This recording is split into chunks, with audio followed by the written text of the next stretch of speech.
क्या आपके साथ भी सेम होता है जो मेरे साथ होता है?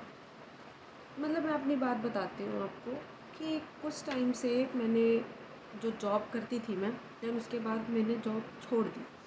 कुछ ऐसे रीज़न्स हो गए थे जहाँ मुझे छोड़नी पड़ी थी जॉब को। देन उसके बाद मैंने सोचा मैं थोड़े दिन नहीं जाती हूँ कहीं भी इंटरव्यू के लिए, घर में रहती हूँ, रेस्ट करती हूँ, थक गई हूँ। फिर उसके बाद ये हुआ कि मैं जब जाती थी इंटरव्यू के लिए तो बहुत जगह मेरे लिए सिलेक्शन नहीं होता था, रिजेक्ट हो जाती थी। देन उसके बाद कई जगह ऐसा था कि हो जाता था, बट मैं मना कर देती थी क्योंकि सैलरी कम होती थी।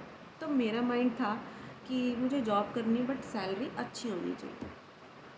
और अब ऐसे क्या हो गया, कुछ टाइम फिर जब इंटरव्यू देने जाती थी रिजेक्ट हो जाती थी, तो फिर मेरा मन नहीं करता था कि मैं नेक्स्ट डे फिर से जाऊँ इंटरव्यू के लिए, क्योंकि मुझे इंटरव्यू से बहुत डर लगता है, देने जाने से बहुत डर लगता है, अकेले जाने से बहुत डर लगता है। तो फिर क्या हुआ कि मतलब मैं अब घर में रही तो मेरा बिल्कुल मन नहीं करता अब जाने का कि मैं इंटरव्यू देने के लिए कहीं भी जाऊँ। बहुत लगता है, माइंड कुछ कहता है, मन कुछ कहता है, दिमाग कहता है कि जॉब कर ले क्योंकि कमाना ज़रूरी है। अगर कमाओगे नहीं तो आपकी कोई भी वैल्यू नहीं है, कहीं भी कोई वैल्यू नहीं करता आपकी अगर आपके पास जॉब नहीं है तो। हो सकता है एक दो दिन आपकी कोई वैल्यू भी करेगा, बट पैसे के बिना कोई वैल्यू नहीं करता।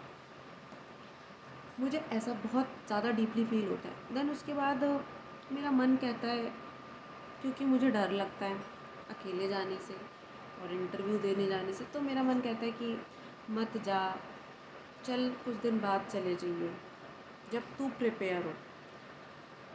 मैं फिर अपनी ही बातों में इतनी ज़्यादा उलझ जाती हूँ कि मुझे कुछ समझ नहीं आता कि मुझे क्या करना है, और मैं अपने दिमाग को छोड़ देती हूँ, मैं अपने मन की सुनती हूँ। तो फिर मेरा मन जो है वो ये कहता है कि तू मत जा, तो मैं नहीं जाती इंटरव्यू देने के लिए।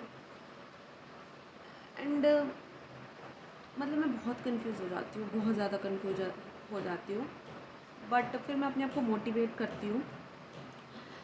और एंड आई नो कि मेरे जैसे बहुत सारे लोग होंगे, जैसा कि मुझे फ़ील होता है कि होंगे यार, मैं कंफ्यूज हूँ तो ऐसा नहीं है कि सिर्फ मैं ही अकेली दुनिया में कंफ्यूज हूँ, बहुत सारे लोग होंगे। तो मैं आपको ये बताना चाहूँगी कि आप गलत नहीं हो, आप जो हो रियल हो। और बहुत अच्छी बात है कि आपका जो मन कर रहा है वो आप कर रहे हो, क्योंकि अगर आप मन की नहीं करते ना तो आप खुश ही नहीं होते, और खुशी बहुत मैटर करती है, राइट।